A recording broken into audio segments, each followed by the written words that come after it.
Photo గుంజుకొని పోర్రి అన్నట్లే రమ్మంటున్నాయి. ఇక ఈ ముచ్చట తెలిసిన పర్యాటకులు ఒకరిని చూసి ఒకళ్ళు ఎగబడిపోతున్నారు. ఇచ్చంతరమైన చెట్ల నడుమ ఫోటోలు దిగి అచ్చం ప్యారిస్ లో ఉన్నట్లే ఉందని చెప్పుకుంటే ముషి ముప్పదు అవుతుర్రు. అదన్నట్లు 16 ఎకరాలల్లో పెరిగిన ఈ ఉప్ప చెట్లు కాలి సూపుకే కాదు, వెనకట దీని పిక్కలతోని దీపం కూడా ఎలిగించేటోళ్ళట.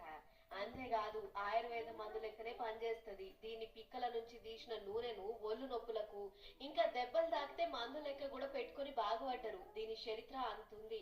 అసొంటి చెట్లు మా తాన ఉండు మా అదృష్టం. కాబట్టి మీరు తప్పకుండా రండ్రి, వచ్చి చూసిపోర్రి. ఇవి అందానికి అందం. అంతేకాకుండా మనకెట్లా అక్కడికి వస్తాయో కూడా చెప్పి చూపించేటందుకు మేము తయారున్నాం అని అంటుర్రు ఊరోళ్ళు.